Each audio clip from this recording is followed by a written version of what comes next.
प्रिय मित्रों, प्रिय साथियों, आत्मीय आदर, आभार, अभिनंदन, नमस्कार। मैं गुलेंद्र पटेल काशी हिंदू विश्वविद्यालय में बीए द्वितीय वर्ष का छात्र हूँ। आज अपने दिव्यांग एवं दृष्टिबाधित सहपाठी साथियों के लिए डॉक्टर शिव स्वरूप सहाय की पुस्तक प्राचीन भारत का सामाजिक एवं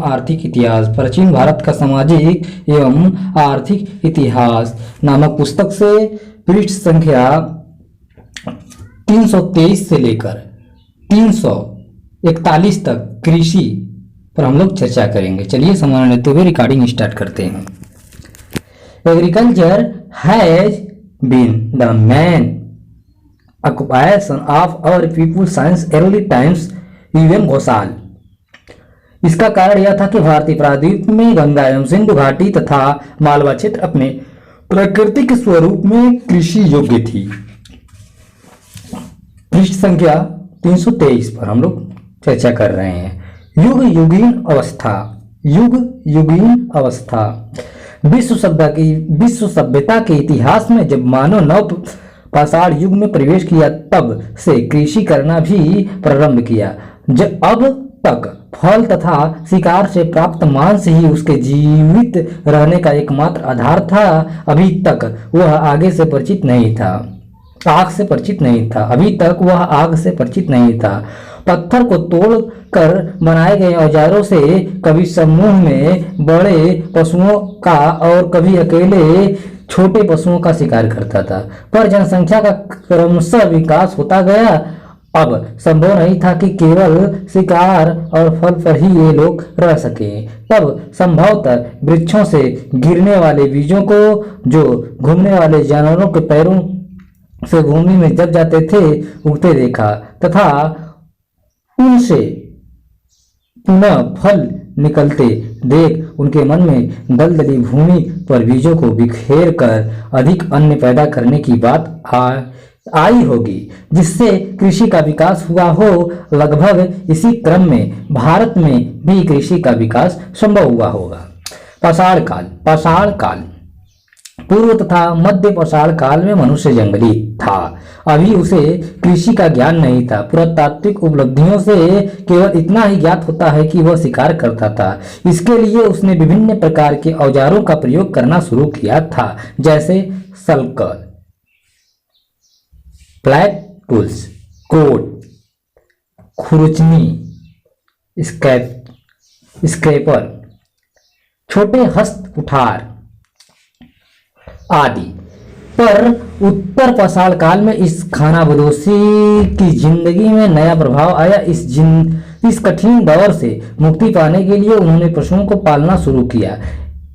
एंजल्स के अनुसार पशुओं के लिए चारे की आवश्यकता से उन्होंने चारा और अनाज उत्पादन शुरू किया, जो पीछे मानव का भोजन बना। अब वे लघु औजारों का प्रयोग करते और वहीं अनेक धंधे करते थे तथा बर्तन बनाते थे। जंगलों को भी वे काटते थे। यह कृषि की ओर उनका प्रयास कहा जा सकता है, जिसके उत्पादन को रखने के लिए मिट्टी के बर्तनों का प्रयोग करने लगे। यह लखनाज मतलब गुजरात तथा पंचमढ़ी मतलब मध्य प्रदेश की खुदाई से स्पष्ट होता है। हुसैनी विद्वान है, जिनके अनुसार पश्चिम भारत में कृषि समुदाय का उदय वहां से प्राप्त सामग्रियों से ज्ञात होता है। बलूचिस्तान, मकरान, सिंधु का भाग जो आज उजाड़ है कभी उपजाऊ था और नव पाषाण काल में वहां कृषि का श्रीगणेश हुआ। पीगट ने कहा है कि इन्हीं पर्वतों और मरुस्थलों में कृषक समुदाय, जिन्हें आज तक जाना जाता है, पहचाने जा सकेंगे।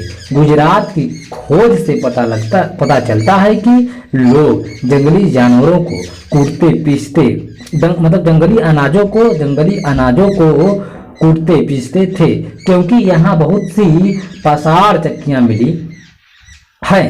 चक्कियाँ बहुत छोटी हैं, पर इनमें अनाज के अवशेष छटे नहीं मिले हैं। अतः कहा जा सकता है कि अब मानव खाद्य पदार्थों को इकट्ठा करने तथा उपजाने की देहली पर पहुंच चुका था। उस समय के हल नहीं मिले हैं। लगता है कि लकड़ी के बने होने के कारण वे नष्ट हो गए थे, पर कृषि के अन्य औजारों का ज्ञान तो मिलता ही है। ऊपर हमने देखा कि पीसने के लिए चक्कियों का प्रयोग किया जाता था। दो मानव अस्थियां पंजर के दांत तथा एक मानव जबड़े का दांत घिसा हुआ मिला है। संभवतः यह कठोर अनाज चबाने के कारण ऐसा हुआ होगा। अनाजों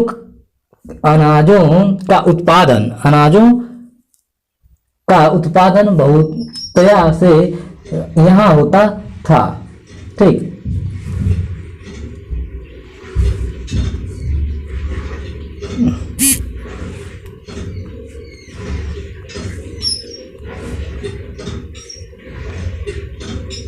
तभी तौलने के लिए बकरे की तरह तरह के चपटे पत्थर अर्थात सेविंग स्टोन खुदाई में मिले हैं। अनेक बर्तन भी इस तरह की खुदाई से प्राप्त हुए हैं, जैसे तस्तरी, कटोरा, सुराही आदि। ये भी काले, लाल, चित्रित आदि विभिन्न रंगों के हैं। कृषि से उत्पन्न सामग्रियों का प्रयोग उनके द्वारा किया जाता होगा। इस समय ये आग जलाना सीख चुके थे। यह विकास एक स्वतंत्र घटना मात्र रही होगी, किसी दूसरी सभ्यता का अनुकरण इसमें नहीं माना जा सकता। इस समय यहाँ कृषि प्रकृति पर निर्भर ही रही होगी।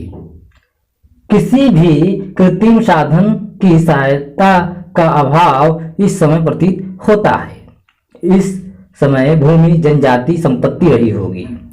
हड़प्पा की सभ्यता, पृष्ठ संख्या 324। हड़प्पा की सभ्यता सिंधु घाटी की सभ्यता में लोग कृषि करते थे।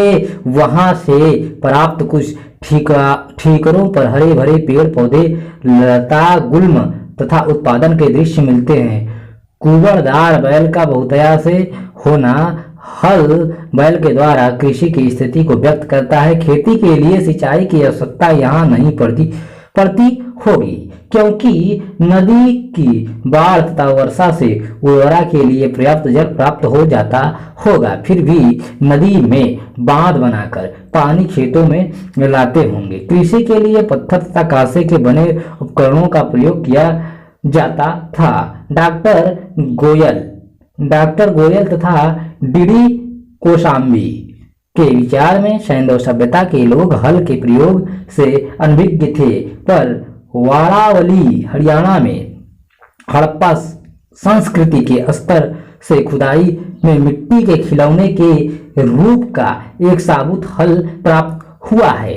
इसी प्रकार चेलिस्तान अर्थात पाकिस्तान के हड़प्पा कालीन स्तर से मिट्टी के खिलौने के रूप में हल का टूटा अवशेष जोता हुआ है। कालीबंगा से हल का फाल तथा टल से जोते हुए टल एक स्थान है, टल से जोते हुए खेत का प्रमाण मिला है। यह संसार का पहला जोता हुआ कृषि भूमि है। यह स्पष्ट नहीं कि हलों को बैल से खींचा जाता था या आदमी से खींचते थे। हल संभवतः लकड़ी के होंगे जिससे नष्ट हो गए होंगे।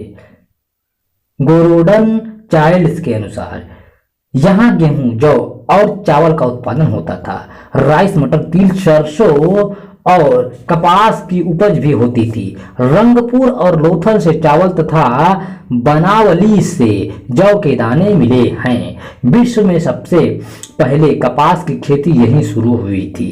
इसी से यूनानियों ने सिंधु तट पर होने के कारण कपास को सिंधन नाम दिया था। गेहूं को नवंबर में बोते तथा अप्रैल में काटते थे। मोहनजोदड़ो से हाशिया की तरह 2 चापों का ब्लेड मिला है। यह कटाई के काम में आता होगा, कैंची की तरह। प्रस्तर की हाशिया भी मिली है। लोथल और रंगपुर से चावल के दाने मिले हैं। बनावली से उत्तम प्रकार के जौ मिले हैं।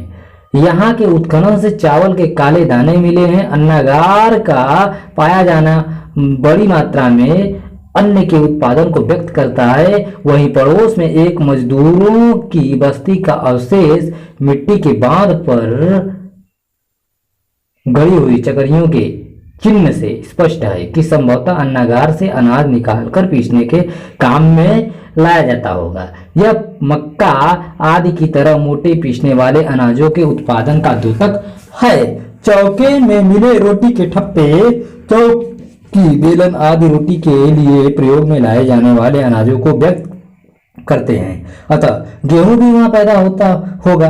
गेहूं के दाने भी खुदाई में मिले हैं। बड़े बड़े भांडों का मिलना भी अन्य बहुलता का बोधक है। अन्न के साथ ही फल तथा सब्जी का उत्पादन भी किया जाता था। यहाँ से मिट्टी के बने हुए खजूर की आकृतियां मिली है तथा कुछ ठीकरों पर लताएं उभरती हुई बनी है जो साग सब्जी के उत्पादन का बोधक है। ऋग वैदिक काल, पृष्ठ संख्या 325। ऋग वैदिक काल, व्यंग्यवस्था और ऋग्वेद में कृषि संबंधित शब्दावली का समान रूप से मिलना इंडो ईरानी अवस्था से कृषि की भूमिका पुष्ट करता है। अवस्था में करेश मतलब संस्कृत कृषि, कृषि हस्त मतलब संयस, संस्कृत संयस, यतो मतलब संस्कृत यव कृषि का सूचक है। किंतु ऋग्वेद के 1,10,062 किंतु ऋग्वेद के 1,10,062 श्लोकों में से कृषि का उल्लेख 24 बार हुआ है, जो अधिकांश क्षेपक है। मूल भाग में कृषि के महत्व के कुल 3 शब्द मिलते हैं, उर्वर, धान्य और वयंती।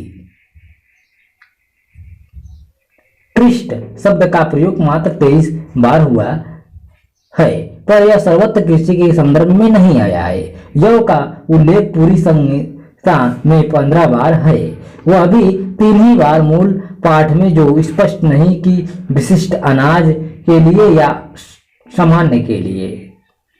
ऋग्वैदिक कालीन पुरातात्विक खुदाई से अतिरंजी खेड़ा से मात्र तीसरे स्तर से जौ और चावल के दाने मिले हैं। इस स्तर का विस्तार 1200 से 600 ईसा पूर्व माना गया है। इस आधार पर इसे परवर्ती कालीन ही मानना उचित होगा। ऋग्वेद के 10वें मंडल में खेती की विधि और उपकरणों का उल्लेख है, जो परवर्ती कालीन माना जाता है। कृषि का संबंध देवियों से है, जो ऋग्वेद में नहीं मिलता। यहाँ देवता से इसका संबंध परवर्ती ऋचा में बताया गया है। अतः कृषि का व्यवस्थित रूप परिवर्तित काल में रहा होगा। यद्यपि श्री टुकटुक घोष ने इसके पूर्ववर्तित होने की वकालत की है, पर वह परिवर्तित ऋचा पर आधारित है। ऋग वैदिक काल एक कृषि प्रधान सभ्यता थी। A.C. दास के अनुसार फिर भी कुछ भूमक्कड़ और पशुचारी वर्ग के लोग भी थे। ऋग्वेद कृषि शब्द का उल्लेख बार बार हुआ है ऋग्वेद में। ऋग्वेद कृषि शब्द का उल्लेख बार बार हुआ है, जो कृषि के प्रति जन रुचि होने का द्योतक है। कृषि हल बैल से होती थी। हल चलाने की कला सिखलाने का भी यहाँ उल्लेख है। कृषि की वैज्ञानिक रीति से ये परिचित थे। हल चलाकर अनाज बोया जाता था तथा पकने पर उसे काटा जाता था। काटने के लिए एक विशेष दांतदार औजार मतलब दात्र, जिसे हम हाशिया कह सकते हैं, प्रयोग में लाया जाता था। अनाज काटकर उसे गट्ठरों में बांधा जाता था तथा कलिहार में एकत्र किया जाता था। वहां भूसा तथा अन्न को अलग अलग करने के लिए उसे पीटते तथा कुचलते थे और फिर भूसा को हवा में उड़ा देते थे। अनाज तैयार हो जाने पर उर्सदर नामक बर्तन से उसे मापते थे। कृषि उत्पादन में यौ तथा धान्य का उल्लेख मिलता है। यौ से अभिप्राय जौ से है। पर धान्य से अभिप्राय धान से नहीं हो सकता, क्योंकि पंजाब में धान की पैदावार नहीं होती है, नहीं होती। अतः धान्य से अभिप्राय है विविध अनाजों से, जैसा कि बृहदारण्यक उपनिषद से स्पष्ट है। वहां 10 प्रकार के ग्राम्य धान्यों में गेहूं, उड़द, चना आदि का भी उल्लेख है। ऋग्वेद में 3 प्रकार के भूमियों का उल्लेख है। पहला अरत्न, अरत्न मतलब बंजर, अपनश्वती मतलब उपजाऊ, तथा उर्वर मतलब अधिक उपजाऊ। यहाँ अच्छे बीज का भी उल्लेख है। मुदगल के अनुसार भूमि की नाप जो भी होती थी। सिंचाई के लिए प्रकृति का भरोसा था, इसलिए कृषि के देवताओं को समाज में मान्यता मिली, जो प्रकृति से संबंधित होकर कृषि में सहायता देते थे। इसी प्रकार का एक देवता इंद्र था। अनेक स्थानों पर वर्षा के लिए इंद्र की प्रार्थना की गई है। साथ ही कुएं से मनुष्य स्वयं तथा पशुओं के सहयोग से चरही के द्वारा सिंचाई करता था। खेतों तक इस प्रकार कुएं से निकाला हुआ जल पहुंचाने के लिए चौड़ी प्रणालियों का प्रयोग किया जाता था। यह हृद तथा कुल्या शब्द का प्रयोग क्रमशः पोखरा तथा नहरों की स्थिति को व्यक्त करते हैं। कृषि के शत्रुओं से भी लोग परिचित थे, जिनसे कृषि को हानि पहुंचती थी, जैसे कीड़े, टिड्डी, चिड़ियां आदि। अतिवृष्टि मतलब अतिवृष्टि तथा अनावृष्टियों से होने वाली हानि का भी लोगों का ज्ञान था, मतलब अधिक वर्षा और सूखा। आर्थिक दृष्टि से कृषि का महत्व सर्वोत्कृष्ट माना जाता था। एक स्थान पर एक जुआरी को, जो सब कुछ हार चुका था, राय दी गई कि वह कृषि करे, जिससे उसे पत्नी, धन तथा पशु की प्राप्ति हो सके। देवता भी इसमें भाग लेते थे। तभी अश्विन ने मनु को हल चलाना तथा खेती करना सिखलाया था। उत्तर वैदिक काल अर्थात 327 पृष्ठ संख्या पर हम लोग आते हैं। अब उत्तर वैदिक काल, इसकी महत्ता इस समय भी थी। तभी कहा गया है कि अन्न ही ब्रह्म है, ठीक। इसी से समस्त प्राणी उत्पन्न होते हैं। अथर्ववेद में कृषि की समृद्धि के लिए अनेक प्रार्थनाएं की गई हैं। इसी से तैत्तिरीय उपनिषद में कहा गया है कि अन्न बहुत उगाना हमारा व्रत होना चाहिए, ठीक। इस समय विकसित खेती, विविध अन्यों का उत्पादन, कृषि यंत्र तथा कृषि की विविधियों का ज्ञान मिलता है। इसकी वृद्धि का कारण ही जनसंख्या में वृद्धि हुई। लोग अब अस्थायी रूप से एक स्थान पर बसने लगे। यह समाज कृषक था, अतः भूमि का मापन, स्वत्व सुरक्षा, वितरण, क्षेत्र का समीकरण आदि प्रारंभ हुआ। पर किसी भी स्रोत से इस पर राज्य का अधिकार नहीं होता है। शतपथ ब्राह्मण के अनुसार ब्राह्मणों को छोड़कर अन्य वर्गों से राजा कर लेता था। राज्य ही भूमि का वितरण भी करता था। इस प्रकार मतलब 5, 3, 3, 12 इस प्रकार राजा का प्रभाव कृषि पर होने लगा। मुदगल के अनुसार राज्यारोहण के अवसर पर राजा को यह दायित्व दिया जाता था कि वह कृषि का विकास करेगा। अथर्ववेद में हल चलाने, बीज बोने आदि के संबंध में अनेक मंत्र हैं। इस समय बड़े बड़े हल बनने लगे। इन्हें प्रायः 6 से 12 बैलों द्वारा चलाया जाता था। खेत में उपज बढ़ाने के लिए खाद भी डाली जाती थी। गोबर की खाद से लोग परिचित थे तथा इसे श्रेष्ठ मानते थे। 2 फसलों वाले खेतों की चर्चा मिलती है। हल जोतने वाला हलवाहा मतलब कोनिस कहलाता था। हस्तिनापुर तथा अतिरंजी खेड़ा की खुदाई से उत्तर वैदिक कालीन स्तरों से धातु की चोंच की तरह का फाल तथा हाशिया दात्र भी यहाँ मिले हैं जो उन्नत कृषि उपकरण के बोधक हैं।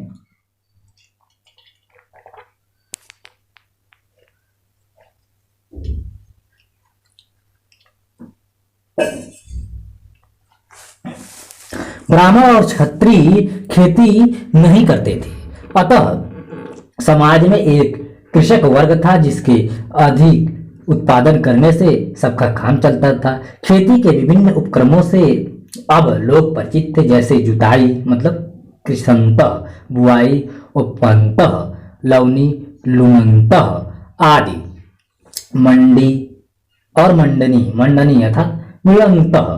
तैत्तिरीय संहिता से ज्ञात होता है कि विभिन्न फसलों के बोने तथा काटने का समय निश्चित अतिरंजी खेड़ा के निश्चित हो चुका था। तैत्तिरीय संहिता से ज्ञात होता है कि विभिन्न फसलों को बोने तथा काटने का समय निश्चित हो चुका था। प्रमुख रूप से मूंग, उड़द, मसूर, चावल, जौ आदि का उल्लेख मिलता है। हस्तिनापुर तथा अतिरंजी खेड़ा से उत्खनन में उत्तर वैदिक कालीन स्तरों से चावल, गेहूं, यौ तथा जंगली गन्ने के अवशेष प्राप्त हुए हैं, अतः इसका उत्पादन होता होगा। विभिन्न प्रकार के चावलों का उल्लेख यहाँ किया गया है, जैसे साली, बिही, पंडुल्य, निवार आदि। ये वर्षा काल में बोए जाते थे तथा शरद ऋतु में पकते थे। अच्छे फसल के लिए बोने तथा काटने के समय टुटके का प्रयोग किया जाता था। इसका विश्वास था कि खेत के जोतने से कीड़ा नष्ट हो जाते हैं। कृषि के शत्रुओं, जानवरों, चूहों, कीट पतंगों से भी लोग भली भांति परिचित थे। अतिवृष्टि तथा अनावृष्टि तथा विद्युत गिरना कृषि के लिए हानिकारक माना जाता था। इन विपदाओं के निवारणार्थ अथर्ववेद में मंत्र तथा तंत्रों का उल्लेख किया गया है। टिड्डियों के विनाश द्वारा दुर्भिक्ष का ज्ञान भी लोगों को था। कीट पतंगों की भी चर्चा इस समय थी। बिल्व, आमलक का भी उल्लेख मिलता है, अतः बेल, आम आदि फलों का प्रयोग अवश्य ही किया जाता होगा। वेदोत्तर तथा बुद्ध पूर्व युग। वेदोत्तर तथा बुद्ध पूर्व युग धर्म सूत्रों तथा महाकाव्यों के इस युग में कृषि के समुन्नत अवस्था का ज्ञान प्राप्त होता है। रामायण तथा महाभारत के वार्ता का उल्लेख है। रामायण तथा महाभारत में वार्ता का उल्लेख है। वार्ता मतलब कर व्यवस्था, ठीक। रामायण में कृषि को प्राथमिकता दी गई है। इसे न केवल सामान्य जनता करती थी वरन राजा लोग भी करते थे, तभी खेत जोतते हुए राजा जनक को जानकी मिली थी। ब्राह्मण भी खेती करते थे, जैसे त्रिजट के उदाहरण से स्पष्ट है कि उनकी पत्नी ने कहा है कि आप हल और कुदाल फेंक दें। इस विवरण से स्पष्ट है कि खेती के लिए हल, बैल, कुदाल आदि का प्रयोग किया जाता था। खनित्री तथा हाशिया जैसे उपकरणों का भी उल्लेख किया गया है। खेती करने के लिए पूर्व खेत की सफाई की जाती थी, पुनः खेत जोतकर मुट्ठी से बीज छिटका जाता था। जब फसल पक कर तैयार हो जाती थी तो काट कर खलिहान में एकत्रित किया जाता था तथा बैलों के द्वारा उसकी मड़ाई की जाती थी। प्रमुख फसलों में गेहूं मतलब गोधूप, जौ मतलब यौ, धान मतलब साली आदि का प्रमुख उल्लेख मिलता है। इनके अतिरिक्त चना मतलब चढ़क, उड़द मतलब मांस, तिल आदि का भी उल्लेख है। विभिन्न प्रकार के चावल, मद्रक, टांडुल्य आदि का भी विवरण मिलता है। कृषि के संबंध में ऋतुओं का ध्यान रखा जाता था। हेमंत ऋतु में पृथ्वी फसलों से ढकी रहती थी। हेमंत ऋतु में पृथ्वी फसलों से ढकी रहती थी। इस समय गेहूं तथा जौ का उल्लेख किया गया है। यह खरीफ की फसल का ज्ञान देता है। यही जड़हन धान का उल्लेख है जो जाड़े में पका हुआ वलित है। इससे स्पष्ट है कि कार्तिक में पैदा होने वाली धान की दूसरी फसल का भी ज्ञान लोगों को अवश्य रहा होगा। राज्य भी कृषि की उन्नति तथा सुरक्षा का ध्यान रखता था, इसलिए राजा कुआं और नहरों की व्यवस्था करता था कि कृषि सुविधा से सिंचाई कर सके। कृषक सुविधा से सिंचाई कर सके तथा अपने उत्पादन को बढ़ा सके। भरत से राम ने वन में पूछा था कि कृषक तो समुन्नत और सुखी है ना, क्योंकि यह राजा का दायित्व है। इससे लगता है कि अब कृषि में राजा का दायित्व बनने लगा था। महाभारत में भी राजा को संदेश दिया गया है कि वह कृषि के उन्नति का ध्यान रखे। यहाँ युधिष्ठिर से प्रश्न किया गया है कि क्या कृषक समुन्नत है? बीज दिया जाता है, संचयागार है, ऋण दिया जाता है, उनकी सुरक्षा का ध्यान रखा जाता है। यहाँ यह भी कहा गया है कि कृषकों की असुरक्षा नहीं होनी चाहिए। अगर वे असुरक्षित होंगे तो राजा की बदनामी होगी।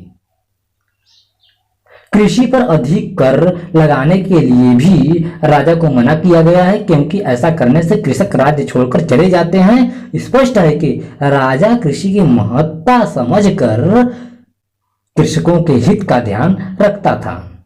राज्य सिंचाई की व्यवस्था करता था। ऐसी भूमि जो कृत्रिम साधनों द्वारा सिंचित की जाती थी उसे अदेव मातृक कहा जाता, यह कहा गया है। इसके लिए विशेषज्ञ भी नियुक्त थे जिन्हें यंत्रक कहा जाता था। कृत्रिम साधनों में कुएं, तालाब, जल संचयागार, नगर, बांध आदि की गणना की जा सकती है, पर सामान्यतया नदी तथा वर्षा ही सिंचाई के लिए प्रमुख साधन कहे जा सकते हैं। महाभारत में कहा गया है कि वही राजा भाग्यशाली है जिसके राज्य में समय से वर्षा हो जाए। कृषि शत्रुओं से सुरक्षा का भी ध्यान रखा जाता था। कृषि के शत्रु थे अनावृष्टि, बाढ़, चूहे, पक्षी, टिड्डी तथा शत्रुओं का आक्रमण। उद्यान भी लगाए जाते थे। इसका उपयोग आर्थिक तथा प्रमोदात्मक था। आम्र के उपवनों का उल्लेख प्रायः महाकाव्यों में भिन्न स्थलों पर मिलता है। धर्मसूत्र काल से पूर्व मौर्य युग तक कृषि। धर्मसूत्र काल से पूर्व मौर्य युग तक कृषि 329 पृष्ठ संख्या। धर्मसूत्रों के समय कृषि केवल वैश्यों तथा शूद्रों के लिए रह गई थी। ब्राह्मणों को केवल आपातकाल में इसके करने की छूट थी। अब कृषक अपने लिए अपनी व्यवस्था स्वयं बनाने लगे थे। डॉक्टर बेनी प्रसाद के अनुसार कृषक अपनी परंपरा के अनुसार नियम बनाने लगे थे। राज्य इसको केवल लागू करता था। इससे स्पष्ट है कि कृषक समुदाय के अनुरूप ग्राम व्यवस्था बनती थी। कृषि के सुरक्षा की व्यवस्था थी। यदि पशु किसी का खेत चर लेता था तो चरवाह दंडित किया जाता था, पर यदि खेत घिरा नहीं होता था तो चरवाहे का दंड आधा हो जाता था। वशिष्ठ ने अनुर्वर और बंजर भूमि पर कृषि करने वालों को कर मुक्त करने को कहा है। जहां गौतम और वशिष्ठ ब्राह्मणों को कृषि से अलग रखते हैं, वहीं आप स्तंभ कृषि की वकालत करते हुए कहते हैं कि उनका स्तर उठाने के लिए उन्हें खेत देना चाहिए कि वे कृषि करें। खेती करने वाला नौकर यदि बीच में कार्य छोड़ दे तो वह दंड का भागी होता था। अतः राज्य अब भूमि के साथ कृषक और कृषि सामग्री पर भी व्यवस्था रखता था। खेत बढ़ाने के लिए फलदार वृक्षों को काट कर कृषि योग्य भूमि की मात्रा बढ़ाने की बात कही गई है। डॉक्टर राम शरण शर्मा के अनुसार कृषि बढ़ाने की सामूहिक क्रिया को प्रश्रय दिया जाता था। पाणिनि ने नकद भूमि कर लेने की स्वीकृति दी है। साथ ही अनाज के लिए कर्ज देना भी स्वीकार किया है। बौद्ध काल से मौर्य काल पूर्व कृषि का चित्रण बौद्ध जैन ग्रंथों तथा यूनानी लेखकों के भारत यात्रा विवरण से ज्ञात होता है। कृषि योग्य भूमि गांव के चतुर्दिक होती थी।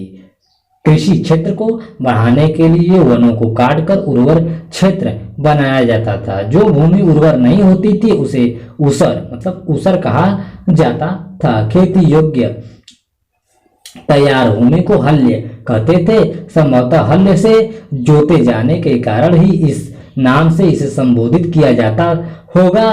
खेत की सीमा छोटी तथा बड़ी होती थी। मेगास्थनीज ने समाज के कृषकों का एक अलग वर्ग ही बताया है। शाल्य, ब्रह्मेय आदि शब्दों का प्रयोग स्पष्ट करता है कि किसी विशेष फसल बोने के लिए प्रयोग में लाए जाने वाले खेत को उस फसल के आधार पर संबोधित किया जाता था, किंतु इन्हें खेतों का नाम नहीं कहा जा सकता, जैसा डॉक्टर कैलाश चंद्र जैन का विचार है। खेतों की सीमा नालियों से निर्धारित होती थी। ये खेत की पट्टियां प्रायः इतनी पर्याप्त होती थी कि परिवार का स्वामी स्वतः अथवा किसी कृषक मजदूर की सहायता से उस पर खेती कर सकता था। ऐसे मजदूरों को हे दृष्टि से देखा जाता था। डॉक्टर मुखर्जी का विचार ठीक प्रतीत होता है कि आदर्श भूमिपति वही था जो अपने खेत पर स्वयं खेती करे।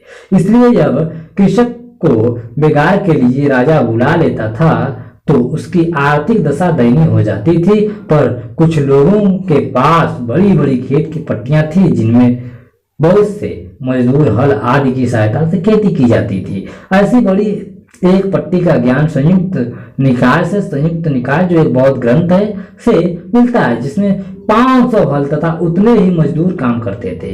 पर ऐसे भूमिपति कम ही थे। प्रायः सामान्य जनता के ही हाथ में भूमि रहती थी। बौद्ध संघ अपनी भूमि किसी को खेती के लिए देता था और उससे उत्पादन का 1/2 भाग लेता था, अर्थात अधिया खेती जिसे आज होता है। केवल जनजाति लोगों में ही सामूहिक कृषि का चलन था। कृषक आपस में ही अपनी समस्या का समाधान करते थे, सुलझाते थे अपनी समस्या। पर विरोध होने पर राजा के पास बेहिचक जा सकते थे। पुरोहितों को भी कृषि भूमि दी जाती थी। किसी कृषक को राज्य के हिस्से की कृषि से होने वाले अन्न का एक भाग पुरोहित को देने की स्वीकृति दी गई थी। बलि के समय पुरोहित के लिए भूमि देते थे। रज्जुगाहक खेत की पैदाइश करता था। यह तथा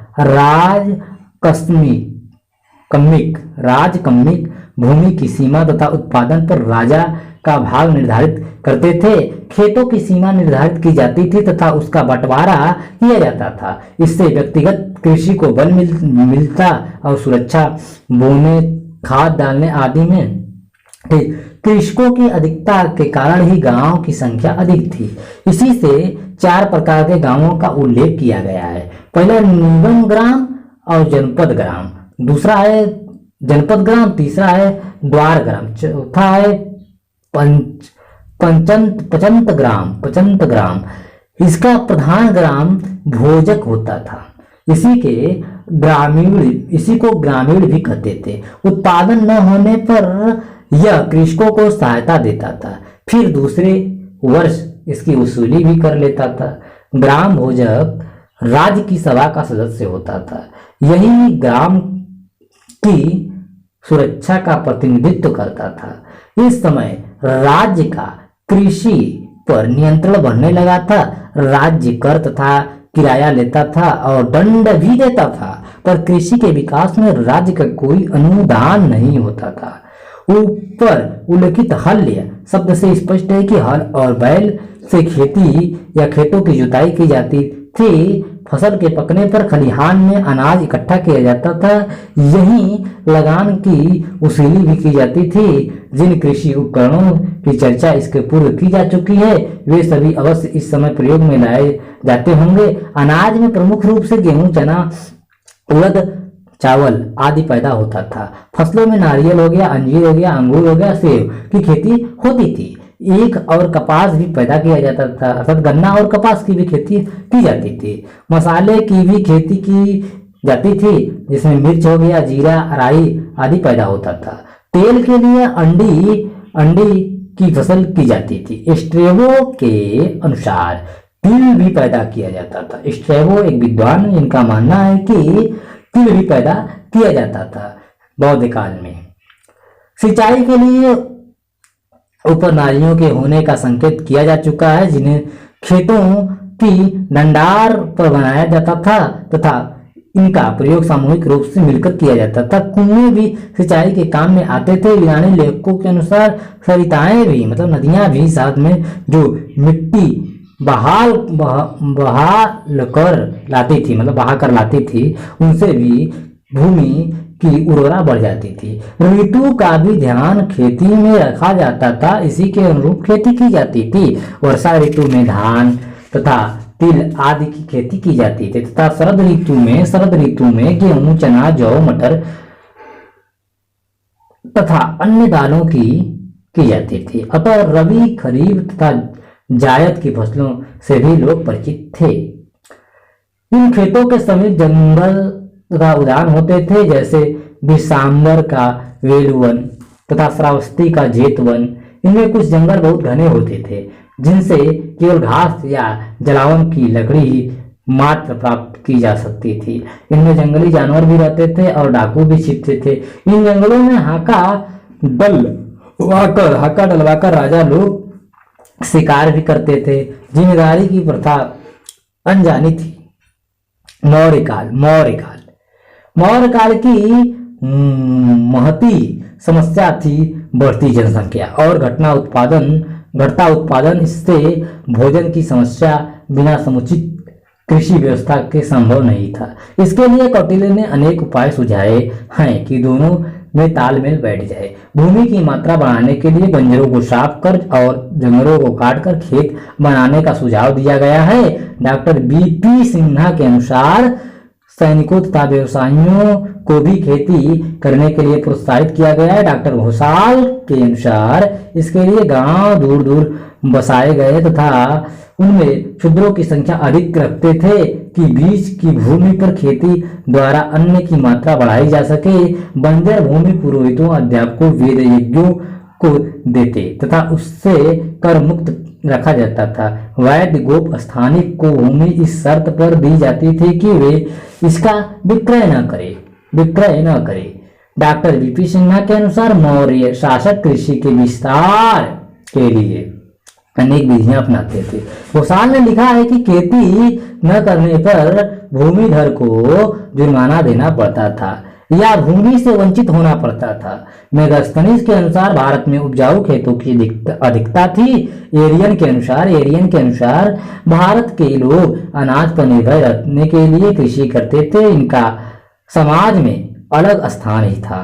कृषकों को अवैध माना जाता था, यहाँ तक कि जब दो सेनाएं लड़ती रहती थी तो उस समय भी कृषकों को हानि पहुंचाने से दोनों दलों के सैनिकों को रोका जाता था। इसकी महत्ता मेगास्थनीज की इस कथन से स्पष्ट है कि भारतवर्ष में अकाल कभी नहीं पड़ा है और खाद्य वस्तुओं की महंगाई कभी नहीं रही है। कौटिल्य से ज्ञात होता है कि उपज की दृष्टि से भूमि का अलग अलग बंटवारा किया गया था। जैसे ऊसर भूमि, इसी को अपृष्ठ कहा जाता था। बंजर को स्थल एवं उपजाऊ को पृष्ठ नाम दिया जाता था। इनके अतिरिक्त वन, आराम आदि अनेक कोटियों की भूमि का नाम प्रचलित था। कृषि योग्य भूमि की मात्रा बढ़ाने का प्रयास किया जाता था। वनों को काटकर तथा अनुवर भूमि में खाद्य डालकर उसे उर्वर बनाया जाता था। चर्बी, मछली, गोबर, राख आदि का प्रयोग खाद के रूप में किया जाता था। राज्य भी कृषि करता था। अतएव व्यवस्था की दृष्टि से कृषि भूमि दो अधिकार के हाथ में ज्ञात होते हैं, व्यक्तिगत तथा राजकीय अधिकार। खेती हल बैल की सहायता से की जाती थी। गांवों में क्षुद्रों की संख्या अधिक होती थी जो खेती में मजदूर का काम करते थे। खेतों तक सरलता से पहुंचने के लिए कौटिल्य कहता है कि गांवों के बीच 2 कोस की दूरी होनी चाहिए।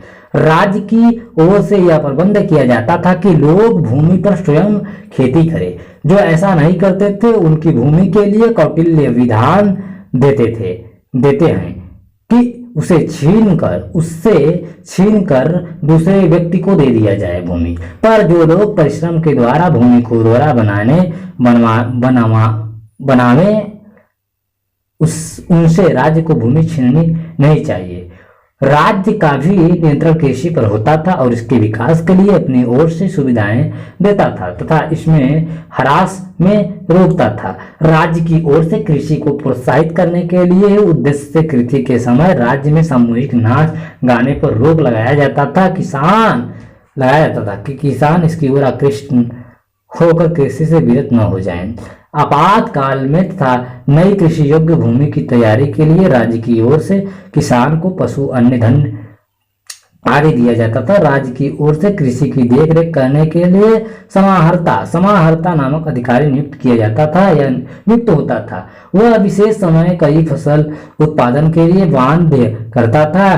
कृषि के प्रोत्साहन के लिए कृषि ऋण, कर में छूट, सिंचाई की व्यवस्था तथा सुविधा अनुसार ऋण के भुगतान की व्यवस्था थी। कृषि काल में ऋण की वसूली नहीं की जाती थी, जिससे कृषक को कठिनाई हो। राज्य बीज मंगाकर किसानों को देता था। जब कोई किसान स्वयं बाहर से बीज मंगाता था तो उस पर राज्य कोई कर नहीं लेता था। जो किसान खेत बनाकर खेती करता था उसे जीवन भर के लिए उसको दे दिया जाता था। कृषकों की भर्ती सेना में करना मना था। युद्ध काल में कोई भी पक्ष किसान को हानि नहीं झेलता था।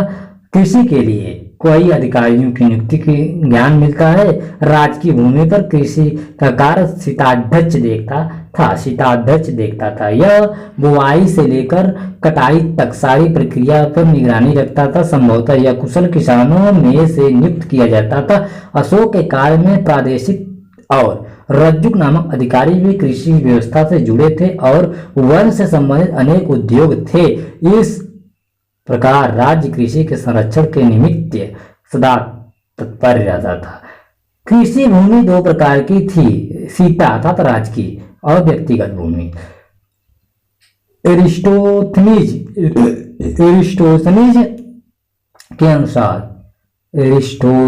के अनुसार प्रमुख उत्पादन गेहूं, जौ, ज्वार, बाजरा, चावल आदि था। कौटिल्य ने भी अनेक प्रकार के फसलों का विवरण दिया है। उसने कई प्रकार के चावल जैसे साठी आदि, कई प्रकार की दालें, मूंग, मसूर, उड़द आदि, अनेक अन्य अनाज जैसे गेहूं, जौ, मटर, सरसों आदि के पैदा किए जाने का उल्लेख किया है। औषधियां तथा रंग भी यहाँ पैदा किए जाते थे। अशोक के द्वितीय शिलालेख से ज्ञात होता है कि जो औषधियां जहां जहां नहीं होती थी वहां उगाई जाती थी। सिंचाई के अनेक साधनों का ज्ञान उस समय के विदेशी यात्रियों तत्कालीन लेखकों से ज्ञात होता है। वर्षा सिंचाई का प्रमुख साधन था जो अपने ऋतु पर होती थी और उसी पर निर्भर कृषि की जाती थी। यही कारण था कि दो फसल खेत यहाँ थे। गर्मी में होने वाली वर्षा के समय पर एक बार अनाज बोया जाता था और दूसरी बार जाड़े में बोने वाली वर्षा के समय स्वयं पानी ढोकर भी सिंचाई की जाती थी। इसे स्कन्नप्रावतीन कहा गया है। नहर या नालियां बनाकर सिंचाई करना भी एक विधान था। कुएं, तालाब, झील, नदी आदि से सिंचाई की जाती थी। राज्य की ओर से भी सिंचाई के लिए झीलों की योजनाबद्ध व्यवस्था की जाती थी। सुदर्शन झील का निर्माण चंद्रगुप्त मौर्य ने इसी उद्देश्य से कराया था और वहां अपना गवर्नर पुष्यगुप्त को नियुक्त किया जो गवर्नर था चंद्रगुप्त मौर्य का। अशोक ने इसे पुनर्निर्मित कराया था और वहां अपने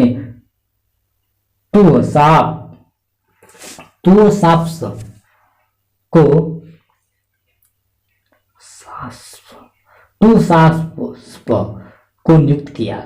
रहट, चरस, पंचक्की आदि का भी प्रयोग होता था। राज्य की ओर से भी नहरों आदि का निरीक्षण करने के लिए पदाधिकारी नियुक्त किए गए थे। ये सिंचाई की गई भूमि को नापते थे तथा उस पर कर तय करते थे। कृषि की एक विशिष्ट विधि सामूहिक कृषि का उल्लेख विदेशी यात्रियों ने किया। नियार्कस ने लिखा है, नियार्कस एक विदेशी यात्री थे जिन्होंने लिखा है कि कुछ जातियां सामूहिक रूप से कृषि करती थी। फसल तैयार होने पर प्रत्येक सदस्य को वर्ष भर के लिए भोजन लायक सामग्री दे दी जाती थी। जो भाग बच जाता था उसे जमा कर लिया जाता था। संभवतः इसका उपयोग काल आदि समय में किया जाता रहा होगा। उद्यान और वन भी कृषि के एक प्रमुख घटक थे। कुछ विशिष्ट फसल जैसे अंगूर, कद्दू, गन्ना आदि का उत्पादन होता था। वनों की व्यवस्था के लिए भी राजा सतर्क रहता था क्योंकि उससे प्राप्त होने वाले लकड़ियों से हथियार तथा घरेलू सामग्रियां तैयार की जाती थी। मौर्योत्तर काल, मौर्योत्तर काल, मौर्योत्तर काल, पृष्ठ संख्या 334।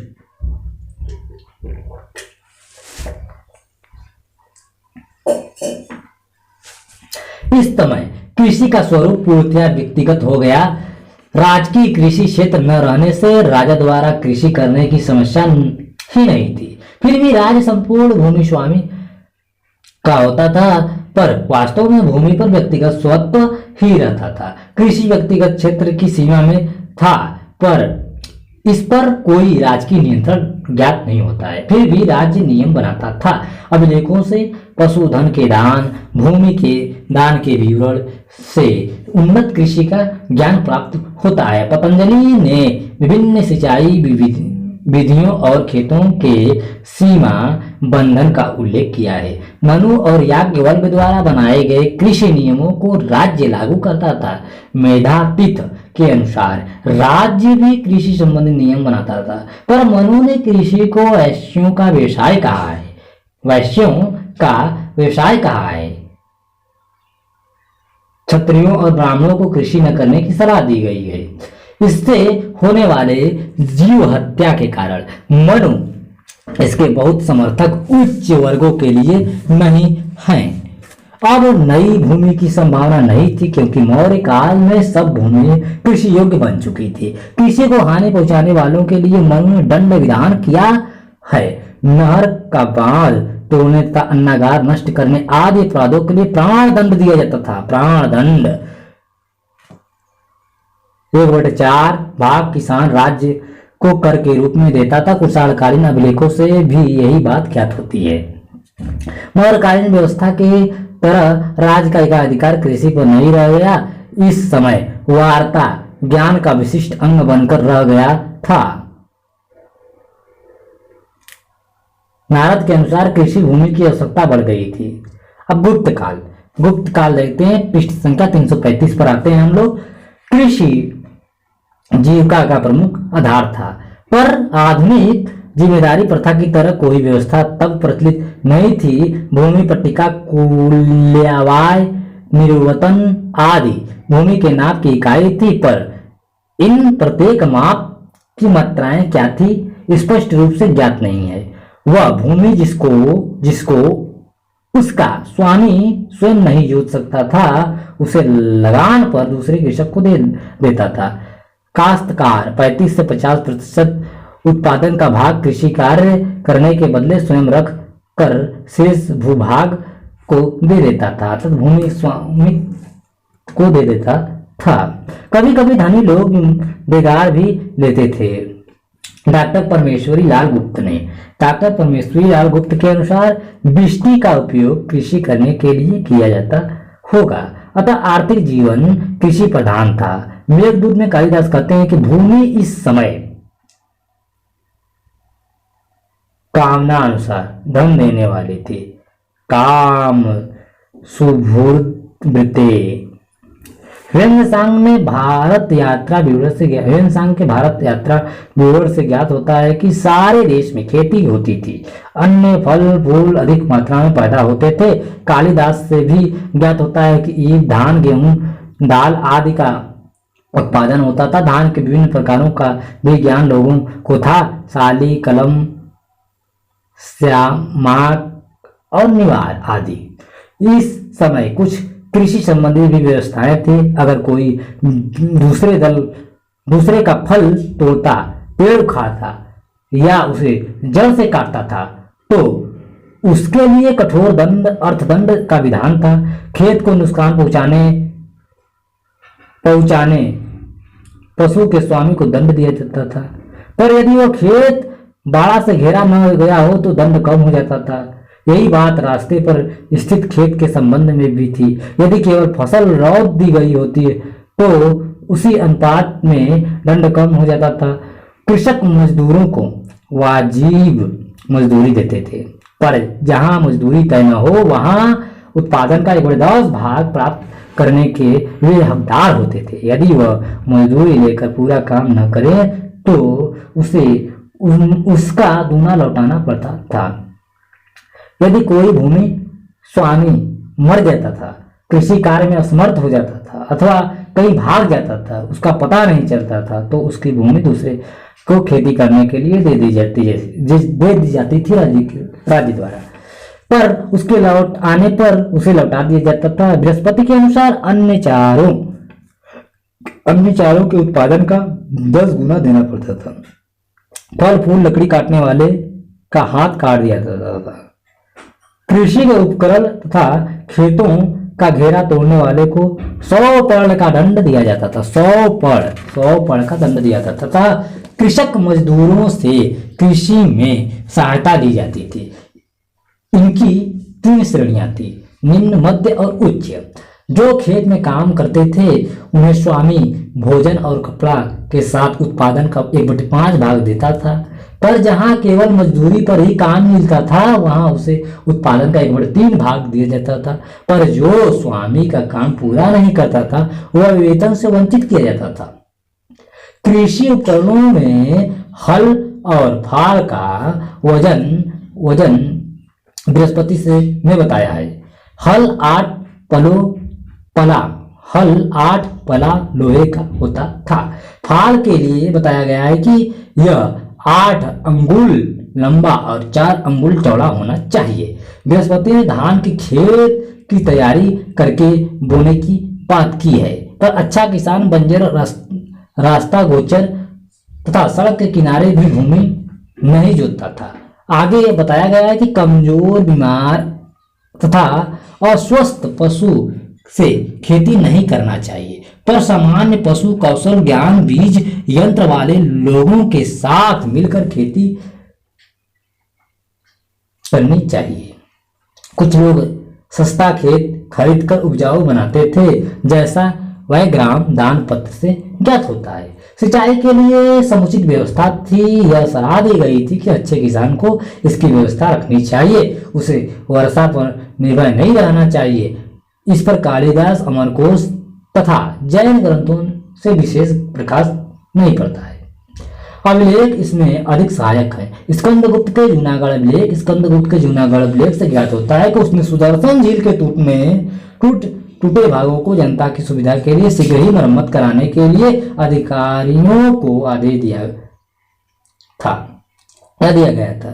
डॉक्टर पीएल गुप्ता के अनुसार कुएं, तालाब आदि की भी व्यवस्था की जाती रही होगी।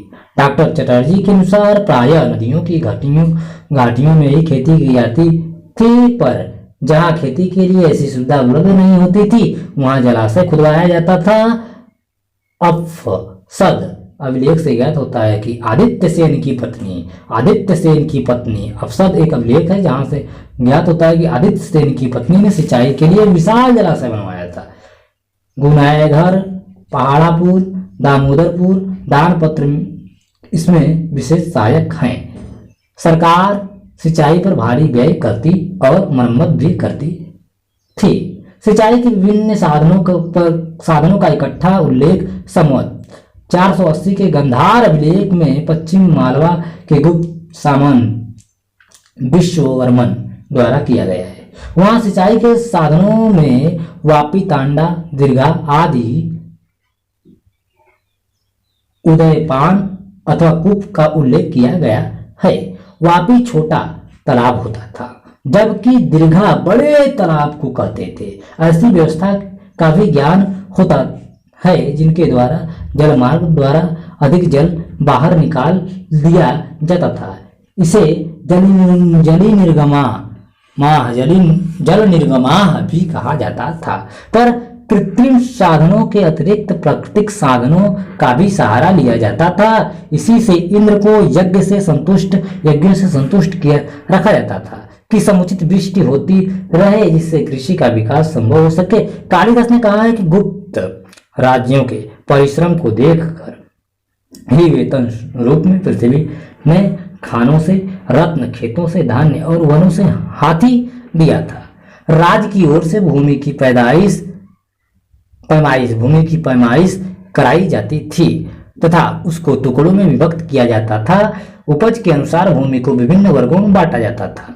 डॉक्टर राखल दास बनर्जी के अनुसार भूमि के 3 प्रकार के थे। भूमि कितने प्रकार? 3। नाल मतलब कृषि क्षेत्र, खिल मतलब बंजर, वास्तु मतलब गृह निर्माण हेतु जो भूमि थी उसे वास्तु कहते थे। डॉक्टर वासुदेव उपाध्याय ने भी हर्षकालीन भारत में भूमि के 3 प्रकारों का उल्लेख किया है। वास्तु अर्थात निवास योग्य, क्षेत्र मतलब कृषि योग्य, गोचर अर्थात बंजर। दान पत्रों में अपरदा भूमि का उल्लेख मिलता है जिसका अर्थ है अनुपजाऊ। अपरदा का मतलब अनुपजाऊ। भूमि संबंधित कुछ निश्चित नियम थे जिनके अनुसार कार्य किया जाता था। इसे निविधर्म कहा जाता था। इस समय विभिन्न वर्ण कृषि कार्य करते थे तथा जीविका का यह एक प्रमुख साधन माना जाता था।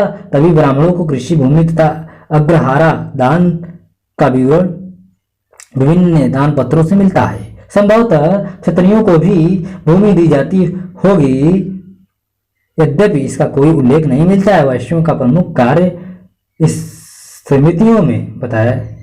स्मृतियों में कृषि बताया गया है। वैश्यों का प्रमुख कार्य अतः कहा जा सकता है कि कृषि योग्य भूमि बनाने के प्रति लोग सजग रहते होंगे, रहे होंगे।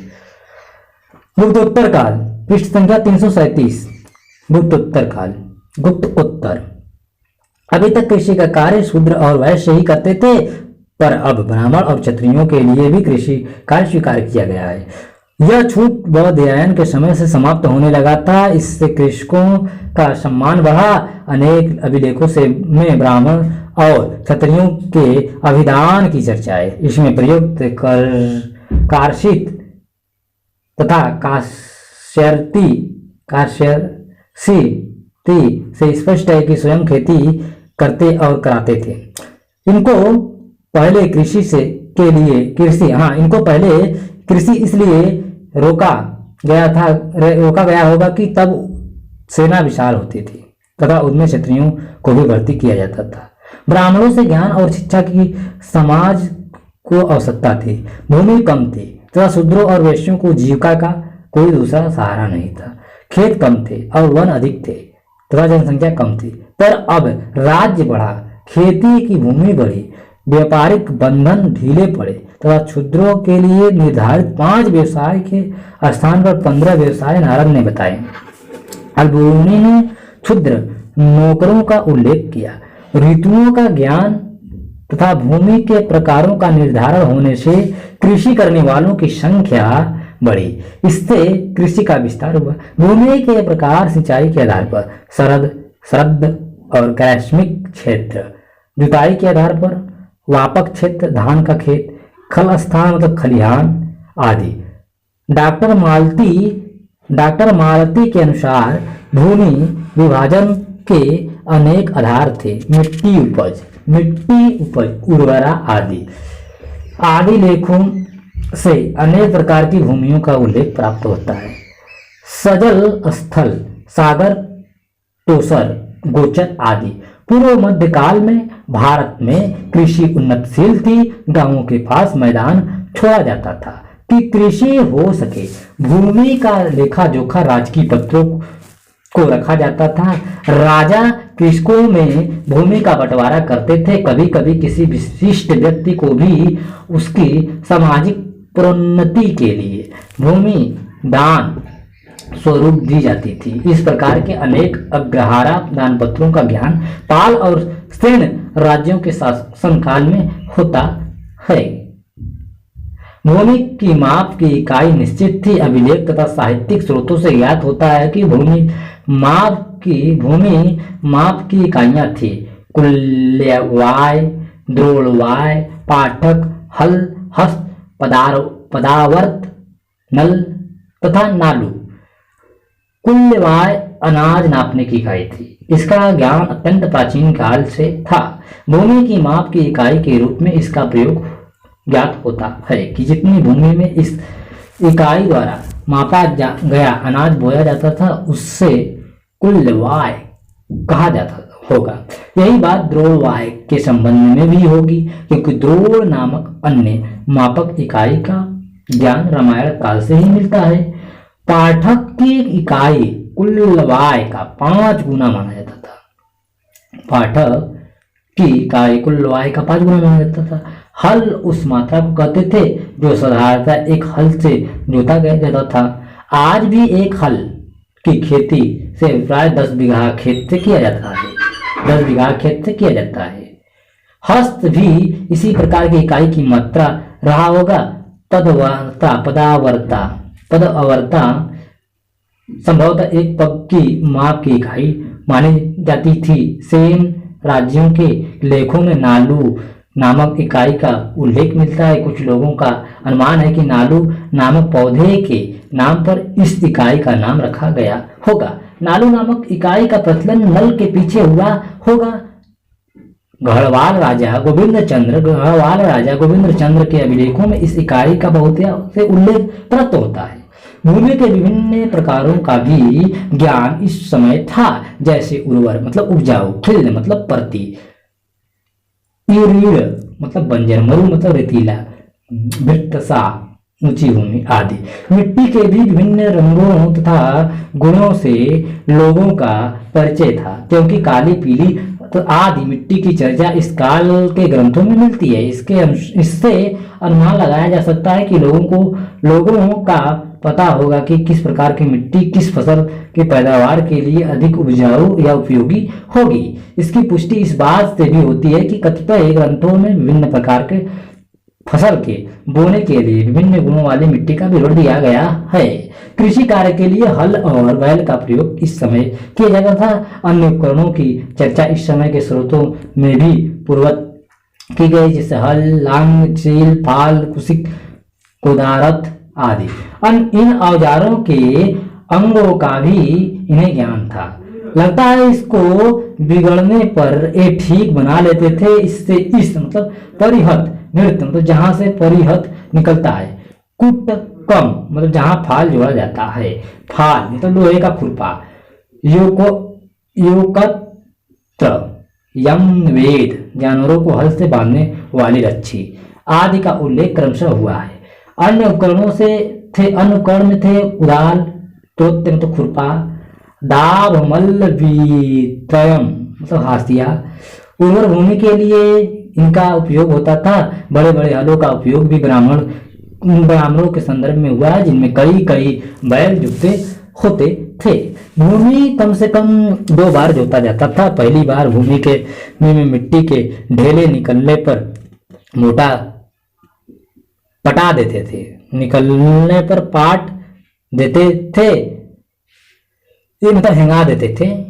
लोष्ट भेदन कहा जाता था, इसका लोष्ट भेदन कहा जाता था। फिर हंगा दिया जाता था, जिससे कोटिस कहा जाता था। कृषि काल गर्मी से शुरू होकर पतझड़ तक चलता था। किसानों के लिए यह समय कठिन होता था, अतः राजा को मना किया गया है कि इस समय किसान से विष न ले। पहले खेत तैयार करते थे, तब उसमें अच्छी बीज बोते थे। मेधातिथ के अनुसार बीज रोप कर या छींट कर बोते थे। सथ ग्रैसिक वमक से अभिप्राय है कि 2 फसलें रबी और खरीफ साधारणतः इसमें होती थी। बोने की विभिन्न रीतियां थी। कुछ जंगली घासें भी खेतों में उगी थी। निवार, तरल, धान्य, जाविला आदि। साग भी अपने आप में उगता था। बोने के बाद निगरानी करना होता था। कृषि के शत्रु थे बर्फ गिरना, अतिवृष्टि, अनावृष्टि, विदेशी आक्रमण, चिड़िया, चूहा, टिड्डी आदि। पशुओं से सुरक्षा के लिए बाड़ा बनाते थे तथा सूखा से रक्षा के लिए सिंचाई की जाती थी। खेत पकने को लूनम कहते थे। खलिहान के 2 समय थे, हेमंत और वसंत। खेत काट कर बोझा बांध कर खल मतलब खलिहान पर ले जाते थे। मेड़ गाड़ कर बैलों से दवाई और सुर्प से उसाकर, सूप मतलब वही सुर्प से उसावन करते थे। फिर ओख खल मूसल से भूसी साफ करते थे, कूटते थे उसे। पौधों के अंगों से भी परिचित थे। जड़ के भागों को धान्य, शंकु, किसारू, करिश्म, धान्य, शीर्षकर्म, ठंडल के भागों के लिए नालम, कांडम, ह्युस्सह, गुच्छ आदि का प्रयोग होता था। सित्या, धान्यम, सस्यम और व्रीहि का प्रयोग साधारणतः अन्नों के लिए किया जाता था। मनु स्मृति में किया गया है। मेधातिथि से 17 प्रकार के अन्नों का ज्ञान मिलता है। मेधातिथि थे। अभिधान रत्नमाला से ज्ञात होता है कि प्रमुख रूप से चावल, कोदो, सरसों 4 प्रकार की दालें पैदा की जाती थी। सालीह, रक्तसाली, महासाली, कलम प्रकार के चावलों का ज्ञान होता है। मुसलमान लेखकों ने 41 प्रकार के चावलों का उल्लेख किया है। 41 प्रकार के निवार, तिल, धान्य और श्याम जंगली चावल थे। कंगु भी इसी कोटि में बताए गए हैं। विश्व धर्मोत्तरण मोटे चावलों में उद्दाल, कोद्रव की चर्चा है। धान की उपज कलिंग, गुजरात, मिथिला, बंगाल, कश्मीर, कन्नौज में विशेषता होती थी। यह खाने के साथ पूजा के काम में भी आता था। यह जाड़े और गर्मी दोनों ऋतुओं में होता था। मालवा में इसके अतिरिक्त तिल, गेहूं, बाजरा आदि भी पैदा होता था। गेहूं की पैदावार अधिक होती थी। साहित्य अभिलेख तथा विदेशी विवरणों से इसका व्यापक उल्लेख हुआ है। विदेशी विवरणों में इसका व्यापक उल्लेख हुआ है। पंजाब, उत्तर प्रदेश, राजस्थान और सिंधु प्रदेश में इसकी खेती विशेष रूप से होती थी। इतिहास के अनुसार गेहूं उत्तर पश्चिम में होता था और जौ पश्चिम में जौ की खेती होती थी। कश्मीर में जौ के पकने पर उत्सव मनाया जाता था। मक्का भी पैदा होता था। दालों में मूंग, मसूर, कुत्तल, चना, मटर, राजमा का ज्ञान मिलता है। तिलहन में सरसों, अलसी, तिल, जार, तिल आदि का उल्लेख है। सब्जियों में परवल, करेला, सहजन, सेम आदि का ज्ञान मिलता है। अनेक प्रकार के सागों तथा प्याज और लहसुन से भी परिचित थे। अन्नों के साथ मसाले की भी पैदावार का ज्ञान होता है, जैसे काली मिर्च, इलायची, अदरक आदि।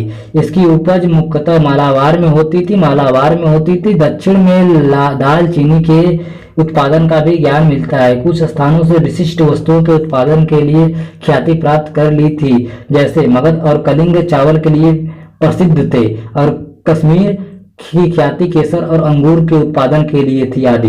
फलों का भी उत्पादन इस समय होता था। अरब यात्रियों से ज्ञात होता है कि पश्चिम भारत में प्रमुख फसल आम, केला, नींबू, नारियल, कैता, अंजीर आदि का उत्पादन किया जाता था। इसी प्रकार गुजरात में नारियल और खजूर की खेती की जाती थी। कश्मीर में अंगूर की लताएं लगाई जाती थी। शुक्र में गृह वाटिका का विवरण दिया है। गांवों में फलों को घर के पास उगाया जाता था। बागीचे भी थे। ठीक, खरबूज, तरबूज का भी उल्लेख है। सड़कों के किनारे आम आदि के फलदार वृक्ष लगाए जाते थे। महुआ और आम के वृक्षों का भी उल्लेख है। आम के वृक्षों की चर्चा पश्चिम भारत और मध्य प्रदेश में की गई है। असम, बंगाल, उत्तर भारत के पश्चिमी समुद्र तटों पर सुपारी और नारियल के होने का उल्लेख है। अच्छी फसल के लिए गोबर के खाद की भी जानकारी इन्हें थी। इनके अतिरिक्त कुछ उद्योगों के लिए कच्चे सामानों का भी उपयोग किया जाता था, जैसे कपास, बांस, नील, चंदन आदि। ये संभवतः आर्थिक दृष्टि से अधिक उपयोगी होते थे, अतः इनका उत्पादन विशेष लाभकारी रहा होगा। कई प्रकार के ईख के पैदावार की चर्चा विभिन्न ग्रंथों में है। कपास की गहन खेती का ज्ञान मिलता है। गुजरात में रुई विख्यात थी तथा उज्जैन में ऊन का धागा बहुत विख्यात था। ऊन का धागा गुजरात में, उज्जैन में सिल्क गृह उद्योग था जो पेड़ों से निकाला जाता था। ठीक, कुछ नशीली वस्तुएं भी इस युग में उत्पन्न की जाती थी, जैसे भांग, अफीम आदि। भांग तो आज भी हमारे खेत में है। ठीक, जनता है बंगला। राज्य की ओर से कृषि को प्रोत्साहन देने के लिए सिंचाई की सुविधाएं भी कृषकों को दी गई थी। इसके लिए नहरों, तालाबों, कुओं आदि का विशेष प्रबंध था। नहरों के लिए इंजीनियरों की सेवाएं ली जाती थी। इंजीनियर लोगों की सेवाएं ली जाती थी इंजीनियरों से। इससे उत्पादन बड़ी द्रुतगामी से बढ़ा और भावों में भारी गिरावट आई। इस प्रकार प्यारे साथियों, हम लोगों ने 323 से लेकर 341 पृष्ठ संख्या तक कृषि को डॉक्टर शिव स्वरूप सहाय की सहायता से अध्ययन किया। आत्मीय धन्यवाद। शुरू से अंत तक बने रहने के लिए बहुत बहुत धन्यवाद।